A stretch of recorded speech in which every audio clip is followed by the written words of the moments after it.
first episode, which was on May 13th, me and Jennifer discussed our spirit guides. And I have referred to Veronica a couple of times in the show. And we did have a question about how to contact a spirit guide. And this person asked me specific details. So I figured out what are specific questions and wanted me to get more into detail. Everything I'm about to say can be found as a document in my Yahoo group. If you go to www.cbezio.com, you will and click on the Yahoo group. At the very bottom of the website, you will be able to download that document. Basically, a spirit guide is a guide that is with you from the time you throughout your entire life. From the time you sit down in heaven and write your charts and put your life down.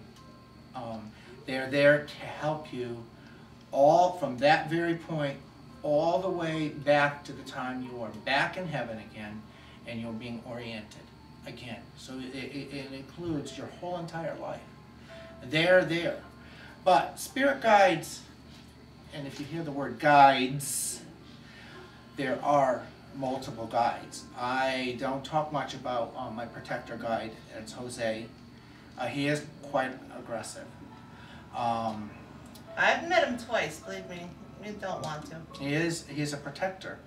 And Veronica is, I just want to basically say she coordinates all of my guides, but there are specialties. Like Jose is there for protection, and there's other guides that are doing other things. But Veronica primarily is my primary guide. He's very much in contact with Veronica and has a lot of communication with her, where mine is Rosa. And I don't really hear her, I don't see her, but I have information that I can't explain exactly where it comes from. It just, comes out. And that's when Rosa is feeding me information from the caustic records. The caustic records, and from my life chart, and from the different references that she has in order to give me these answers. Everybody has spirit guide, at least one. Not everybody can be in touch with their spirit guide, and some people may confuse their spirit guide with common sense or intellect. So it's very difficult at times, especially for the inexperienced, to tell whether or not they're getting this from their spirit guide or whether it's something else, or if it's just them. So there's a lot of meditation involved. There's a lot of studying. There's a lot of questioning involved in trying to get in contact with your spirit guide. For some people, it's very easy. For some people, it's most difficult or not able to do it at all. I'll explain how I did it, and to me it was very easy. I was reading information on spirit guides, and they told me to sit quietly with my eyes closed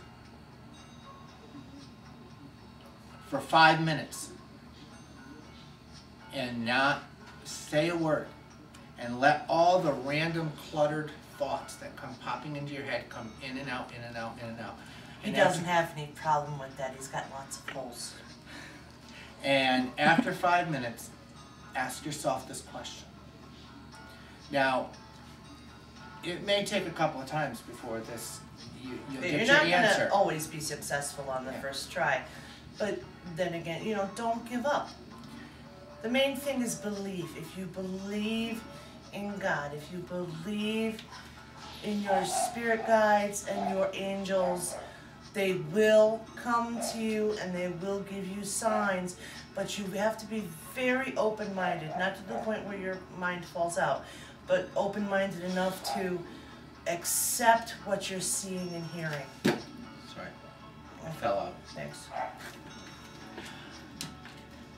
As I was saying, I meditated for 5 minutes and let all those thoughts just come in and out. And I asked myself this one question.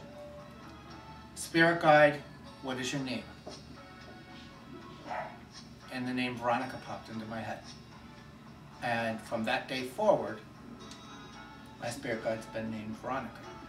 I did the same thing, and like I said, the name that popped into my head was Rosa.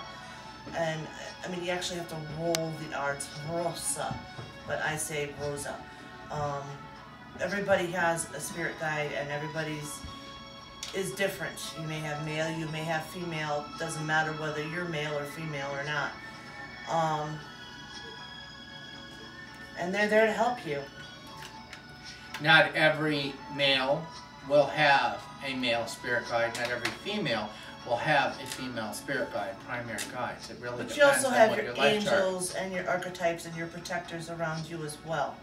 So just remember to use your tools of protection and only allow positive things through with your tools of protection. Protect yourself from anything that might be draining you or using your energy.